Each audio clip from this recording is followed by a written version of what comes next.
You're listening to the Diplomats podcast on Asian geopolitics. As always, I'm your host, Ankit Panda, here from New York City. And this is Prashant Parmasoran from Washington, D.C. Thanks for joining me as usual, Prashant. How are you doing today? Good. How are you doing?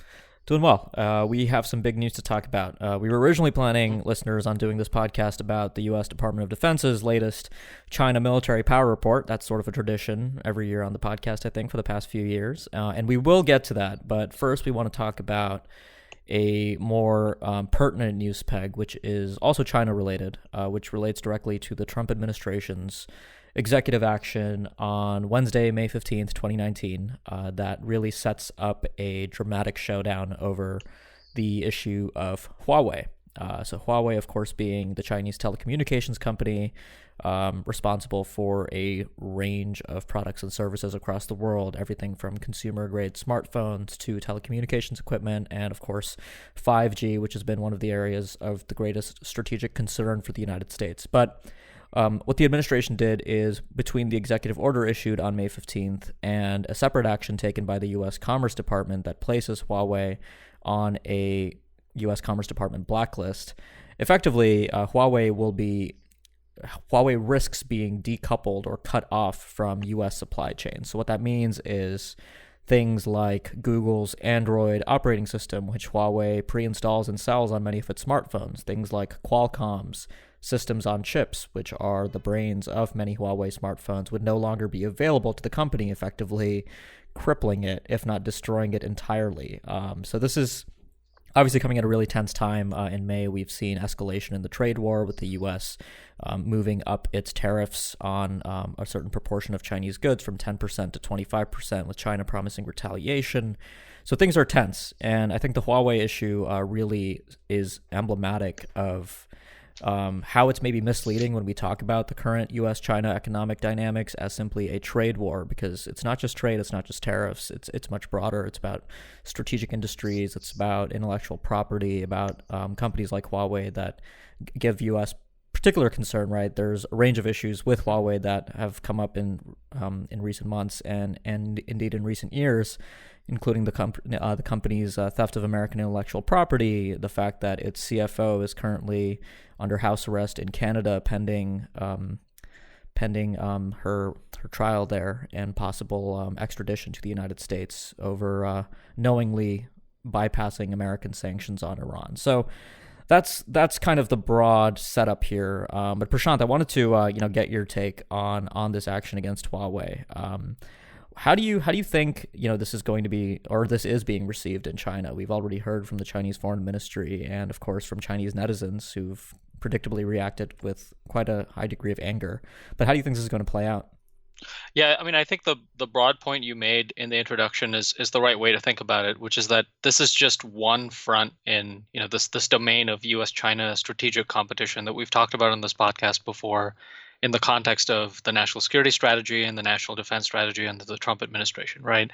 So there's various components of that competition. There's economics, there's the military part that we'll talk about with the DoD report, and there's technology, and 5G, and these other dynamics that we've talked about in various iterations are just one aspect of that, and that's what we're seeing with respect to Huawei. So this is significant not only for U.S.-China relations, but because when we're talking about Huawei and some of these technologies, this is something that's on the mind of virtually every Asian country, because it's the future of technology, and they're choosing between various alternatives, right? Whether it's what Huawei is offering, or Siemens, Ericsson, and various other individuals. And so these things that we're talking about with respect to supply chains, U.S.-China competition, they affect all countries, not just the United States and China. So it's significant.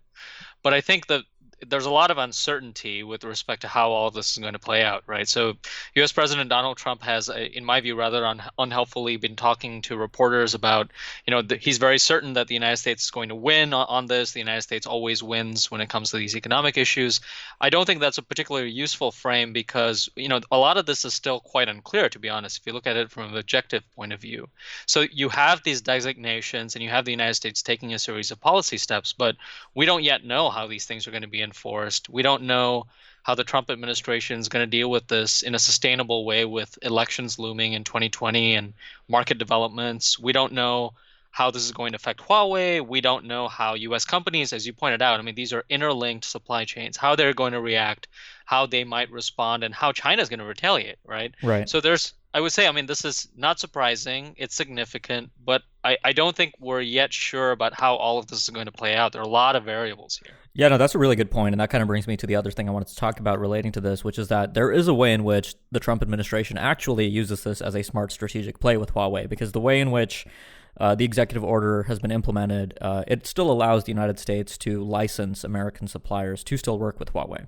So basically, Huawei's life or death, I mean, right now hinges on the administration giving, companies like Google, Qualcomm, and others the waivers that they need to continue doing business with Huawei. And what that means is, on one level, you have immense leverage if the United States decided to be strategic about it, because the minute Huawei does something, that is contrary to American strategic interests, the Trump administration can effectively use the issue of these authorizations and pull the rug out from underneath the company.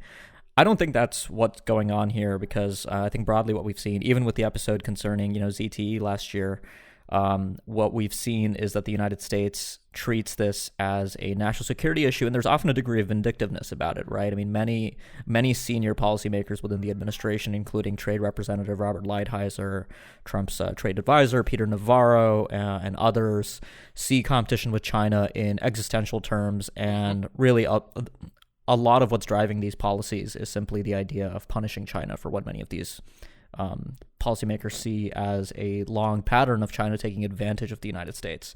So I'm not sure it'll actually play out in that kind of more strategic way where this turns into leverage that's used smartly. And then there's kind of the curveball, which is that if we do get a meeting between Xi Jinping and Donald Trump, which the U.S. side seems to think is going to happen at the G20 at the end of June, but the Chinese side hasn't yet confirmed, there's always the possibility that Trump, who's very, he's known for taking the opinion of the last person he spoke to rather well. So when he meets Xi and Xi asks him for another ZTE-style favor, it is possible that Trump, again, might step in and make Huawei's troubles go away for concessions from China on trade. So I agree that, this is still early days, and there's a lot of ways in which this could play out. Yep. Yeah, did you want to add anything? No, I was going to say, I think that's a really important point to keep in mind, right? So whenever you have the Trump administration, and the Trump administration deserves credit for sort of declaring that there is this sort of strategic competition between the United States and China, which under the Obama administration, we didn't see a lot of firmness on that. But the trade-off with that and the Trump administration is that whenever we see any statement that's issued, it's always followed by, well, maybe Trump is going to get into a room with Xi or some other leader and is going to say something very different. And then there's also a separate issue, which you alluded to as well, which is Trump's advisors. Some of them are very hawkish on China, but it's not clear if Trump himself shares those views. So those issues are still continuing to animate U.S.-China ties, right? Even those uncertainties, even though there's a lot of clarity on actual U.S. policy. And I don't see that changing, and that's probably something that's going to intensify as we get closer to the elections in November 2020, because irrespective of what the Trump administration does, I think it's kind of baked in to what international observers see U.S. policy is manifesting as. Yeah, the one final thing I think I'll say on this is I think we're entering this really interesting period now where decoupling between the U.S. and Chinese economies, especially in the technology sector, is probably reaching an irreversible point. And I say this not only because of the Huawei thing, but also if you look at the other side of the ledger, if China does treat this as ripping the Band-Aid off of Huawei, and Huawei will likely suffer in the short term immensely. Over the long term, if you look at the Chinese state's objectives, right, things like Made in China 2025, where the objectives include indigenization of the high technology supply chain entirely within Chinese borders, things like semiconductors and microchips, everything from kind of soup to nuts, including software, all being developed within Chinese borders. That process could become accelerated as a result of the Trump administration voluntarily breaking the interdependency that does exist between the two sides. Because right now, globalization has optimized these international supply chains to create efficiencies that benefit both American companies and Chinese companies. So, right, like Huawei and Google and Qualcomm all benefit from mutually doing business with one another. And when that's broken off, I think you start to see a point at which where it will no longer make sense for the Chinese leadership to hedge its bets on the fact that, even a new U.S. administration might seek to reverse this, but longer term, this is just an unacceptable form of risk, especially as competition between the two countries is likely here to stay. Mm-hmm. And one other thing to point out is that, we've been talking as if Huawei is a state-owned company in China. It's not. It's not a state-owned company. Huawei officially says that it's privately owned by its employees. But there's been some, questioning of the relationship. Obviously, there is a degree of state control over all aspects of commercial life in China, especially for a company as economically significant as Huawei. Huawei has a greater, market share in the smartphone industry than Apple these days, which people, I think, don't realize a lot of the time. So there is that kind of state capitalist relationship between the Communist Party and Huawei that I think, merits closer analysis. But yeah, let's move on. Talk a bit about what we were planning on talking about for this entire podcast before this news broke, which is the latest assessment that the U.S. Department of Defense has provided to Congress. It's an annual report on Chinese military capabilities. So Prashant, this report, every year it comes out, and people who read these reports year on year usually look for the changes because there is a lot of continuity. For example, we have continuing analysis on the strategic aspects of the Belt and Road, the militarization of features in the South China Sea and China's activities in the South China Sea throughout 2018, including further militarization there. We've heard about the People's Liberation Army Rocket Force, ongoing pursuit of emerging technologies within the PLA, the advancements in the People's Liberation Army Navy and the construction of additional hulls. But, we were talking before the podcast, and, you said some interesting things about the report's highlights on things like Chinese overseas influence, which I think is also important in the context of the discussion we were just having about Huawei. So you want to, point out for listeners what struck you about that in the report? Sure. I think one quick point to reinforce about what you said, which is really important, is that these annual reports are best read in comparison to previous reports, right? And, we're looking for things that may not have been said before that are said now. And they're also useful to be read in terms of being compared to open source scholarly accounts and reports that we get from journalists about what's publicly disclosed and what is classified by the Pentagon, right? So this is something that is a relative baseline for where China is in terms of its military capabilities. And like you said, there's a lot of continuity here, right? The report, if you compare it to the previous two iterations, Chinese quest for bases and places for overseas operations, theft of technologies like anti-submarine warfare, all of that is in there. I think the two things that were made that were most explicit in terms of changes were the two special sections on China's role in the Arctic and then Chinese foreign influence or interference operations. And I think the latter is something that we've just heard a lot about, and there's a direct connection between that and 5G, Huawei, and China's influence on media and other sources. And that is something which I think, to be honest, I was struck by the inclusion, but if you read the actual section of the report on Chinese influence operations, it's actually quite short, and there's not a lot of details provided in there about specific instances. So if you're looking at it from the perspective of an expert who's actually covered some of this, I think some experts have sort of said, okay, we wish there were a lot more case studies that were included. But at the same time, I do think that based on where we are on U.S.-China relations and this issue in particular, this is something that it just constitutes an introduction by the Pentagon. I suspect we'll see a lot more of this given the focus on where we're at. I think there's other less explicit changes that are included. These are special sections that are explicitly included in the report.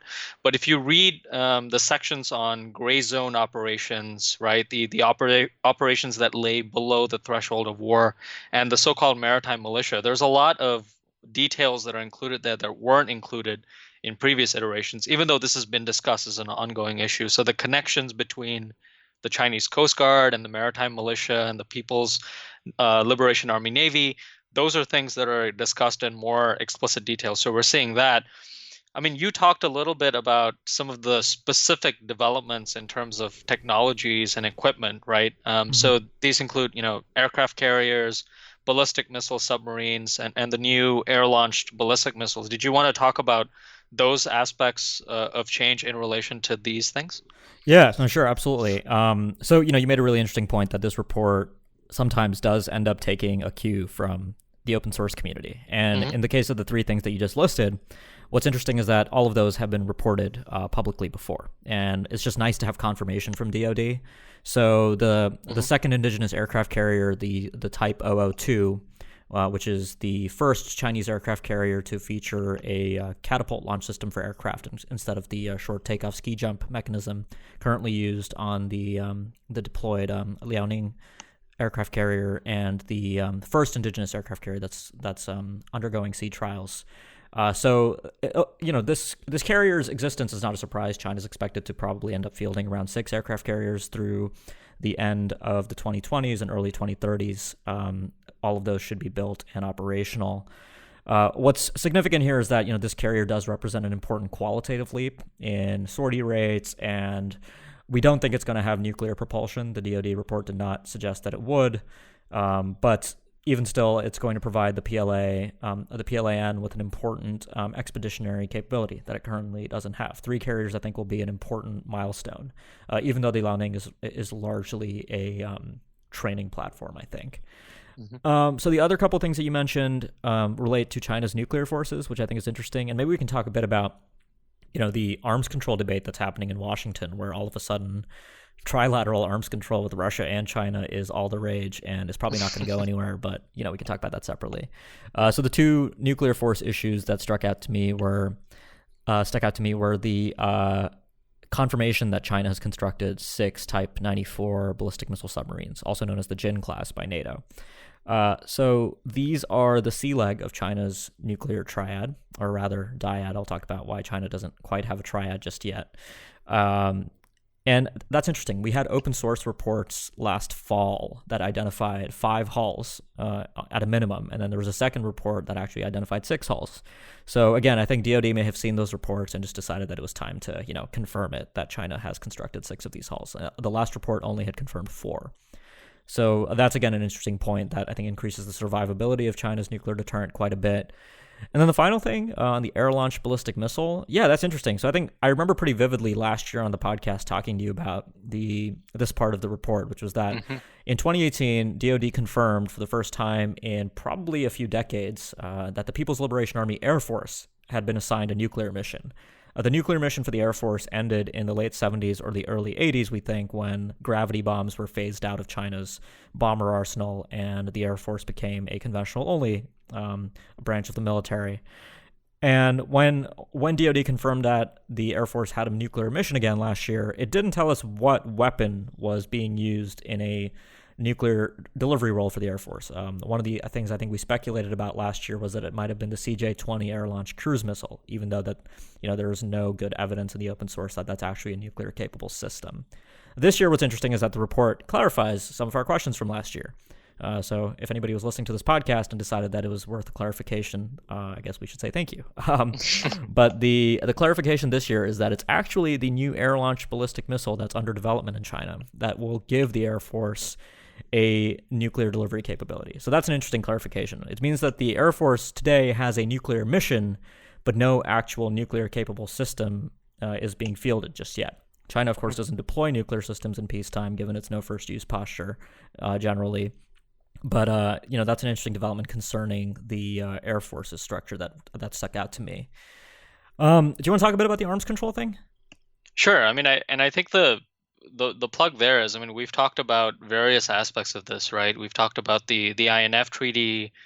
We've talked about this in the context of strategic competition between the U.S. and China, and I think this a little bit of an obsession, I think, in Washington about linking the United States, China, and Russia, and linkages between all three, which goes back to Kissinger and this notion of if you're trying to confront the Russians, trying to reach some kind of agreement with the Chinese, and how those dynamics play together. And there's also this deadline of the new START treaty with the Russians, right? And the United States has declared strategic competition among major powers that includes China, but also Russia. So I guess all of this is something that is important to watch, because we've talked about the DoD report and what it said, but we've also talked about, you wrote a piece recently for us about how the Chinese Foreign Ministry explicitly pushed back on this notion of trilateral talks between the United States, Russia, and China, right? So I guess, it is important to figure out what the administration is saying, and then now what DoD is telling us about the prospects for those developments. But what are your thoughts on that? Yeah, so look, I mean, the Trump administration is all about great power competition, and the two great power competitors they've identified are Russia and China. Hmm. So I think there's somewhat of an extrapolation from that political finding that we're in a great power competition with China and Russia to arms control and the expiration of the New START treaty in 2021. And the idea being that, we need to do trilateral strategic arms control with both the great power competitors at once. The problem with that, of course, is that it's just simply not based in qualitative or quantitative realities. And that's, I think, also true not only in the New START context, but also INF, right? So in INF's case, the Russians violated a treaty, developed a ground launched cruise missile that about 4 battalions of which are now deployed. The U.S. doesn't presently have any INF range missiles, although the U.S. is going to develop those. Meanwhile, the People's Liberation Army rocket force is about 95% comprised of ballistic and cruise missiles that would violate INF. So there, the Chinese response was pretty clear. Yang Jiechi said, when Angela Merkel proposed that China consider participating in INF at the Munich Security Conference, he pushed back and said, no way is that going to happen. China has no interest in joining INF, even though China would like to see INF remain in place. And of course, that makes very good sense if you're China. You don't want Russia or the United States to have INF-capable systems. Of course, the demise of the treaty, the cause of that was primarily the Russian violation, even if the Trump administration saw good reasons with the rocket force to pull out of that treaty. So there's that issue. But the INF treaty is going to expire in August, and there's really no indicator to me that it's going to be saved in any way. So INF is as good as history at this point. New START is not history. New START remains active, and it's coming up on expiration, and talks may begin soon between the U.S. and Russia. There's a little bit of ambiguity. I'm not going to go into that right now. But China's position, as you alluded to, the foreign ministry just pushed back and said, look, I mean, this is not going to happen. China's nuclear arsenal is an order of magnitude smaller than the nuclear arsenals of Russia and China. So even if great power competition is here, when it comes to nuclear arms control, there are some important differences. China again has a no first use posture, and the leanness of the Chinese deterrent. This is something the DoD report actually, I think, interestingly decided to clarify this year, is that instead of providing a range on the number of ICBM launchers in China, they just provided a number. I think it was 100. Just to point out the fact that China has far fewer missiles capable of reaching the United States than Russia does. So trilateral arms control is just not going to go anywhere. But right now, politically, it seems to be a big priority in the White House. Trump has even talked about it. He actually said that China's interested, and I spoke to them. And this was right before the Chinese Foreign Ministry decided to clarify that that had not actually happened. It wasn't reality. Mm-hmm. So I don't think this is going to go anywhere. I think the good sign is that the recent meeting between Lavrov and Pompeo suggested to me that Pompeo is, or the Trump administration is thinking about talking about New START extension bilaterally with the Russians, and then once that's done, beginning the process of some kind of arms control in a trilateral context. And I again don't think that's going to go anywhere in particular, but if they want to do that after they've figured out New START extension, I think that's probably best for all parties concerned. So they can have at it.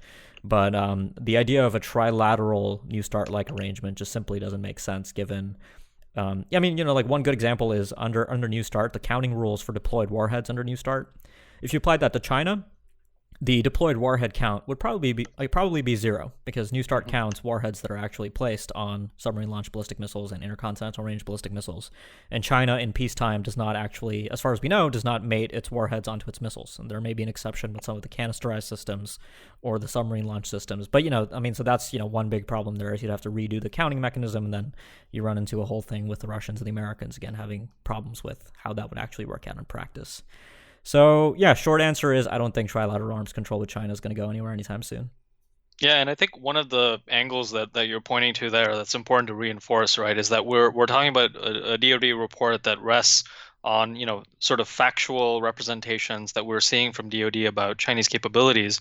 But there's also a lot of political elements here that are being pulled in, right? So we saw after the INF treaty and the developments there that there was this notion that was floating around that somehow you could leverage this and actually confront the China angle of this relative to what you're doing with respect to Russia. So that's something that's been around, even though folks may poo-poo it on on a sort of strategic and analytical level, right?